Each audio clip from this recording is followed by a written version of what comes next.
Let's get some more reaction now to the inflation number this week. And Managing Director at Market Economics, Stephen Koukoulas, joins me. Stephen, great to see you as always. I saw some of your remarks on social media. You think rate cuts need to happen and happen now. I've seen a few economists, including Paul Bloxham from HSBC and others, saying they still think rate cuts are unlikely in 2024.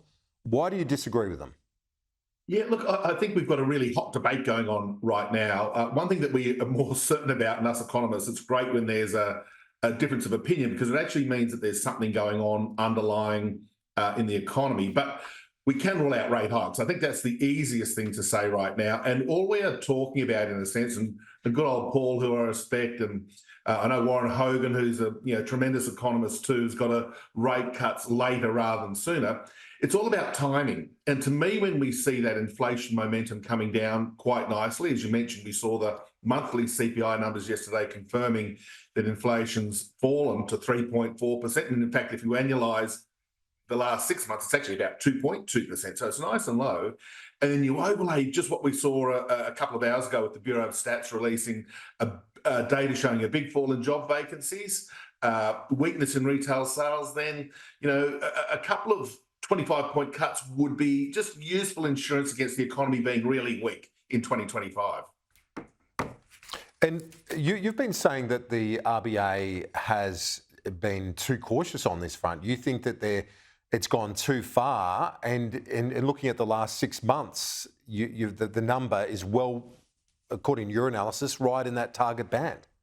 It is. And I think that issue is one where, obviously, if they over-tighten, they're going to achieve their objective even more aggressively and sooner, and it'll probably run the risk that we get an overshoot, and that is lower inflation than we want to see. Remember that inflation between 2 and 3%, around 2.5%, is what the objective actually is. So given that we're effectively there, and when we strip out some residual high inflation numbers from 7, 8, 9 months ago, when they're going to drop out of our year-on-year run rate, just the statistical artifact, we are going to get inflation at 2 point something in the not too distant future. And that's well in advance of what the current RBA forecasts are.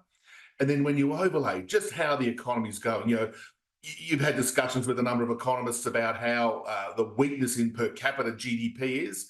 That per capita GDP recession, if you like, is a real signal, I suppose, that the economy is very, very sluggish as we've kicked off 2024 without much momentum at all. And again, we're not talking rates going back to where they were in the pandemic. No one, myself included, are talking about that sort of interest rate cutting cycle. More, it's let's just get a couple of 25s in there, just to make sure that financial stress, that burden on small business as well as the household sector doesn't lead to something worse once we get to the end of this year. And we just received the monthly financial statements for February. The Finance Minister, Katie Gallagher, saying that the surplus is in sight. It's not locked in yet, but just reading from it, the fiscal balance for the financial year to 29 February was a surplus of $2.4 billion. So you'd have to think, if you're a gambling person, you'd have your money on a surplus coming up in May, Stephen. I probably would.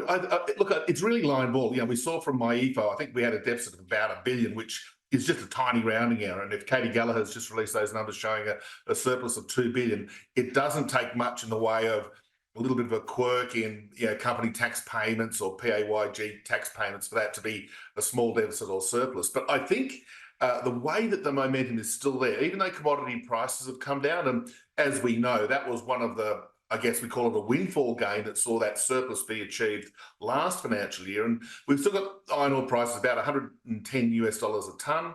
That is still way above what the Treasury was forecasting, even in my EFO. And even though the economy has slowed down, the government's still collecting plenty of revenue. So that surplus, it'll be a badge of honour for both Jim Chalmers and Katie Gallagher to sort of parade as they get towards framing the budget on the 14th of May. Stephen Koukoulas, great to chat as always. Thanks. Thanks, Kieran.